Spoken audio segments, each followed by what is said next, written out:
His name is Bomilcar, son of Hanno, and he lives in a modest, sun-baked house of sandstone and plaster not far from the port of Carthage. It is the 3rd century BCE, and Carthage stands at the height of its power, a glittering maritime empire built on trade, agriculture, and naval strength. Bomilcar is no noble or priest. He is a common man, a working citizen in the great city, and like most Carthaginians of his station, he measures his days by the rhythm of commerce, the needs of his household, and the favor of the gods.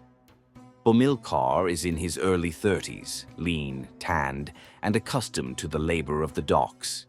He is a shipwright's assistant, part of a crew that repairs merchant vessels and constructs smaller warships in the bustling harbors of Carthage.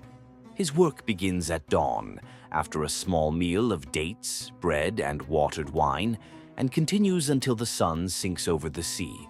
His hands are thick with calluses from rope and timber. His back bears the sun's permanent mark.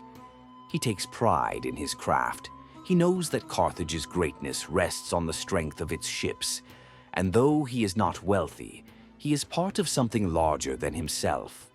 He likes the smell of fresh-cut cedar, the cool shade of the warehouse after hours in the sun, and the clamor of voices in the marketplace, where people of every tongue and complexion haggle over ivory, gold, glass, and grain. He dislikes Greek arrogance, though he speaks some of the language, and he dislikes Roman ambition even more. He has heard too many rumors of Rome's hunger for Sicily, of Roman disrespect toward Carthaginian trade routes. Though he is not a soldier, Bomilcar knows that war may come again, and he dreads it, not for himself, but for the uncertainty it would bring to his family and the city. Bomilcar's goals are steady and realistic. He wants to own his own home outright, to expand his workshop so he can take apprentices, and to see his children married into stable families. His father, Hanno, was a weaver who died young. Bomilcar's mother, Tanit, now lives with his family and tends the hearth and garden.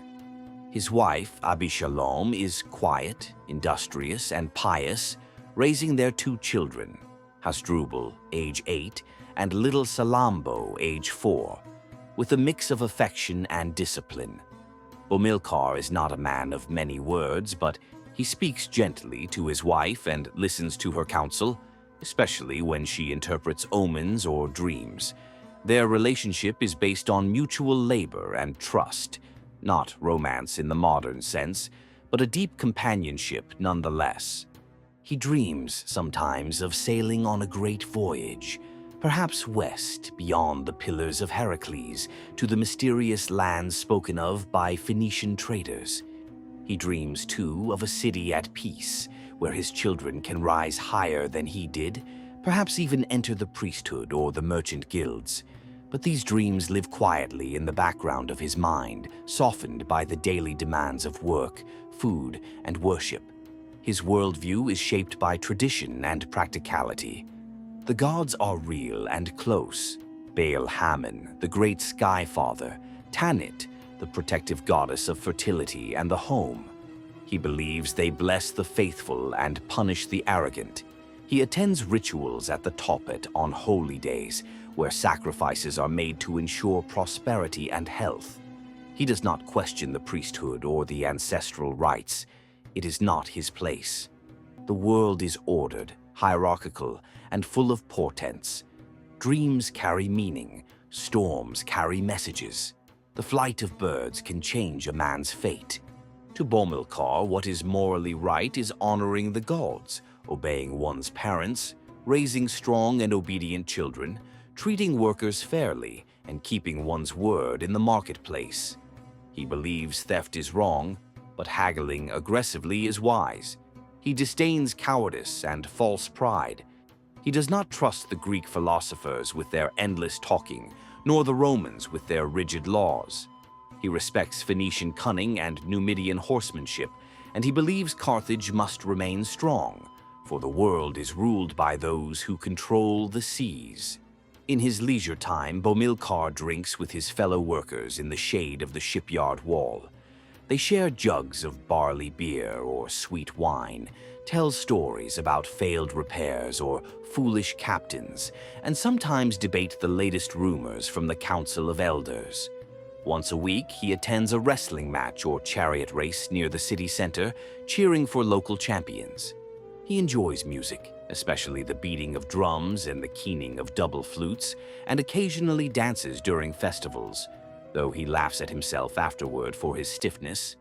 He spends time with friends most evenings, not in lavish parties, but in quiet gatherings around oil lamps.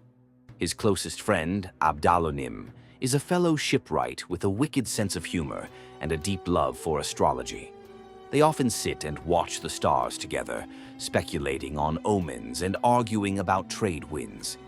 These friendships are built on years of shared work, shared risks, and shared meals. Loyalty among them runs deep, though rarely spoken aloud. Bomilcar is a man of his city, bound to it by blood, labor, and faith.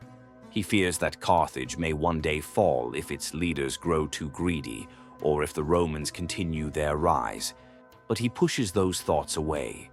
His life is in the now, in shaping the curve of a ship's hull, in watching his son learn to read Punic script, in the scent of rosemary in his wife's hair, in the hiss of coals in the evening brazier. His world is tangible, sacred, and complex. He knows he will not be remembered in poems or council records. But if his son remembers his strength, and his daughter remembers his kindness, and if the gods remember his offerings and forgive his failures, then Bomilcar, son of Hanno, will have lived well. That, to him, is all a man should hope for.